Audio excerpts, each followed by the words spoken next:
We have arrived in Montevideo, and this is the capital of Uruguay. We're going to be doing a walking tour of the city. Actually, this place, when you arrive at the cruise terminal, you can actually do the tour yourself. It's pretty easy, not a lot of walking, and you can see basically a lot of the great sights of Montevideo. So join us today as we take you around this city.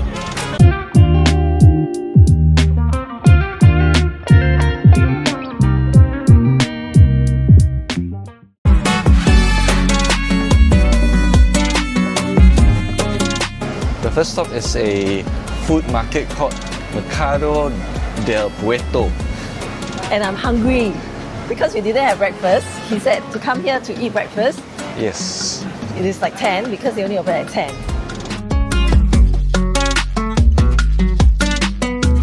Looks like we're not going to have breakfast here. It looks kind of a lunch, dinner sort of a place. Not very like snacks and street food, but more like proper dining. Yeah, and nobody's eating here, so I presume this is really not a breakfast place. Yeah, because I think this is our first stop, and maybe other people are deciding to put this as a later stop for lunch. Yeah. So maybe we need to go and look at somewhere else or see whether the food is good. And then see what else we can find. Well, if you want to eat early lunch, they have a Uruguay beef. That's something that I think is interesting to try. From the looks of it, it doesn't look very fatty. It looks more lean kind of. Yeah. So I think it's an interesting piece of meat to try. So I really wouldn't mind eating Uruguay beef. Maybe we can walk on to the other side of the market and see what they have there. Yeah. This is supposed to be a place of attraction, but it's all closed. I think it says it's temporary closed.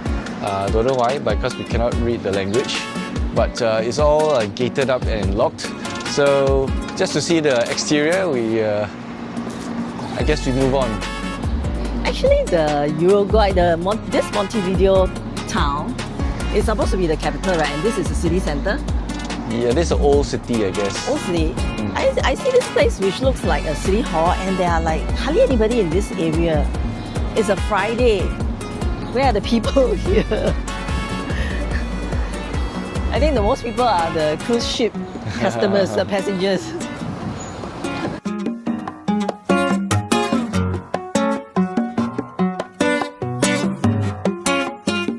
If you like a small town that doesn't have a lot of tourists, except when the cruise ship comes into port, I think this place will be good. Because you really don't see a lot of people here. It's easy, really an easy walk, I think. Yeah, quite compact, right? It's not difficult, not like steep or anything. Everything is very well built up. But there are, of course, attractions that are slightly further away, like 5K, so we are not visiting. But just within the port area, I think there's a lot to see. Yeah. This looks like a very nice and shady park. And there's actually a market. I guess because today is Friday, so there is some kind of a very small market.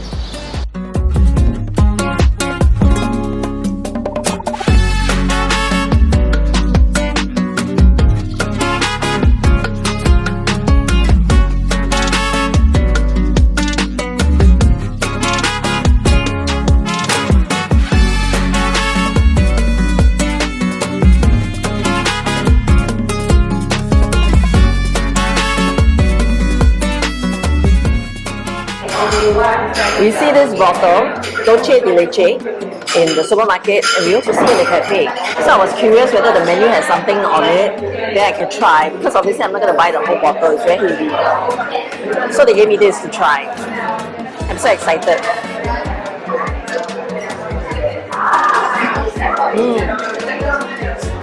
Very nice, but very sweet. It's not really creamy, very caramelly. I think it will go well with the croissant. That'll be interesting. I like the red evidence.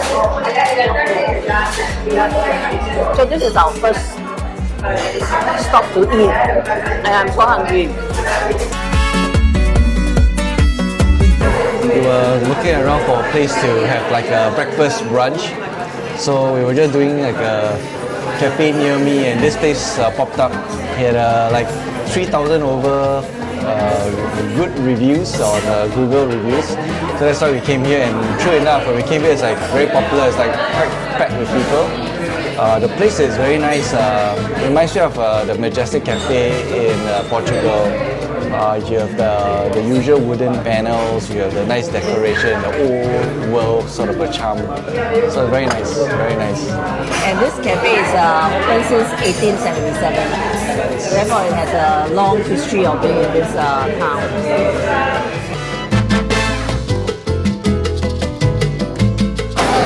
So there's a mass now, so you can't go in and see the cathedral.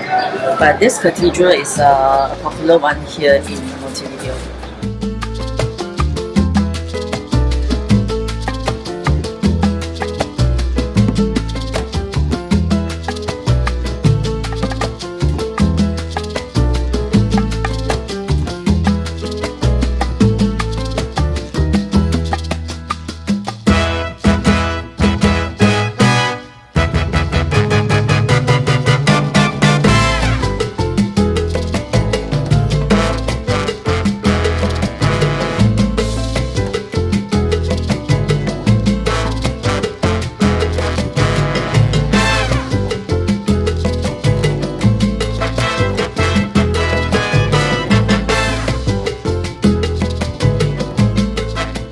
Since we are in Montevideo, Uruguay, we wanted to try Uruguay beef because it's supposed to be one of the good cuts of beef to try in the world.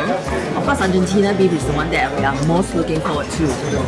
So we came to this place called El Fogon, F-O-G-O-N, don't know how to pronounce it. It is one of the oldest restaurants here, serving barbecue meat. There seems to be a lot of locals here, so I guess it's popular, highly reviewed and rated. So it should be good, right? Yeah, so apart from beef, they have lamb, chicken, even fish. But of course, we are here only for beef. And That's all you ordered? we ordered entrecote, and that is actually a rib eye. I've been like wanting to eat rib eye for the longest time because on the cruise ship, they only serve sirloin steak. Let's hope it's good. I am so full from this meal. Yeah, the steak was quite thick, so quite a lot to eat. I think there was at least 300 grams. Or even Probably. more. Yeah, but it's not bad. It's good. It's good. You should try Uruguay steak when you're here. Or We're headed anywhere back in to Uruguay. Where are we going now? going back to the cruise ship. We're supposed to be back by 4:30. It's 3:30 now, so we got a bit of time to walk there, fortunately. So we don't have to rush. So Montevideo has been an eye-opener. I think before coming to Uruguay, We never have it in our list of places to visit. yes. And I had totally no expectation. Haven't really seen many people from Uruguay. So yeah, didn't know how it looked like, didn't know what kind of culture it is. But having been here, really happy to have experienced it. Being able to, I guess, walk around the capital city and have Look at the architecture. Look yeah. at the things in the supermarket. I guess a supermarket will give a good indication of, I guess, things that people like to eat here. One of the things that unfortunately we didn't get to try was the empanadas, which was like curry puff or like, But inside they have other things. yeah.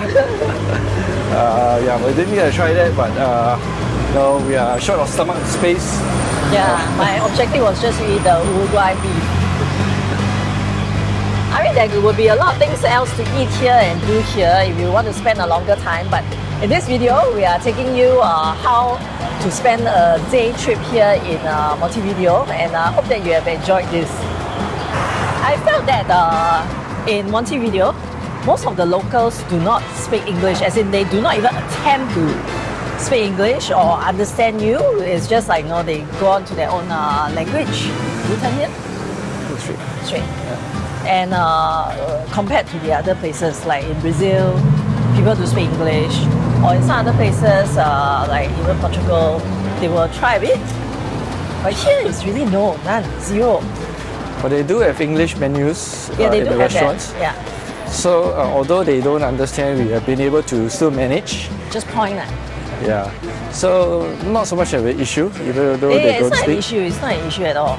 But Yeah. it's just that it's something that I discover or I realize that they really don't even bother with you. But overall, I think that this is quite an enjoyable day trip for me. Yeah. Very easy to walk around, to see the sights here and there. Yeah, I mean, along the way, when we go to the tourist spots, we see the people that have taken the celebrity paid tour cruise excursion. So I think we fortunately didn't go with that and did it ourselves. I think we saved ourselves quite a lot of money. Yeah. So And in Montevideo, you don't need to just do it yourself. Yeah. This is a very easy town to navigate and relatively safe. At least the feeling it gives is that it's safer than Brazil. Yeah.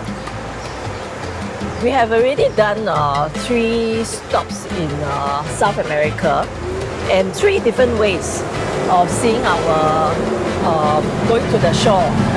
Whether we are taking our own shore excursion, going with going with celebrity, or totally doing it ourselves. So we've done these 3 ways. What is your preferred one? I mean, for a place like Montevideo, of course, doing it ourselves is good. But I think it would have been a challenge if we were to do Rio ourselves. So I think Rio going with the third-party guide was the great choice in Rio. Of course, we wouldn't be sure whether all third-party tour agencies are good. But given I think this particular person had a lot of good reviews, we took the risk. No, but before we even managed to meet up with the group at the port, we were worried that we got scammed. But fortunately, yes, all the tour guides showed up, and all in all, we had like many groups. I think they had like 6 or 9 groups of people from celebrity taking the tour. So we were like, I think 6 or 9 buses, and because they were small buses, I think they managed to zip around the city a lot easier. I heard from those people that were on the celebrity cruises excursions, they were on big tour buses. About 14 people, Yeah, in each bus. And the big complaint was they were stuck in traffic and couldn't go to a lot of the places they wanted to. Yeah. So we didn't even feel that we were in heavy traffic being in the small buses for some reason. So either it was the order of the place or whatever, or the order of the destinations, but we didn't feel it. I think if you do celebrity shore excursion, the good part is that you will definitely be guaranteed of getting to the ship on time, or even if it's not on time, you will definitely get to the ship. If you are with a third-party supplier, then if they are late for whatever reason due to traffic or due to accidents, then your arrival might be a bit iffy. It's not guaranteed. But I think in terms of quality, in terms of the number of stops, and in terms of in terms of the tour guide quality, I actually felt that the third party one that we used was better, because celebrity also uses third party vendors, and unfortunately, from the feedback we hear from other cruise passengers, the celebrity ones were not good for like almost every stop that we know of. Yeah, so I'm not sure whether, this applies to all celebrity cruise excursions or not, we can't say for sure. But so far, for this particular cruise that we are on, the feedback for the 2 destinations that they went In Brazil, yeah, was not wasn't that good great. when it's done with celebrity. Well, so you make your own decision when you are going on a shore excursion with any of the cruise ship. See whether you need to do it yourself or do it celebrity or third party. I think each one gives you a different experience. If you are new to cruising, try each style, then you will know which one is suitable for you. Thank you for watching this video. If you enjoyed it, don't forget to like, share, and subscribe. Ring the notification bell below so that you will be notified of our new videos, and watch our other video here. See you in the next video.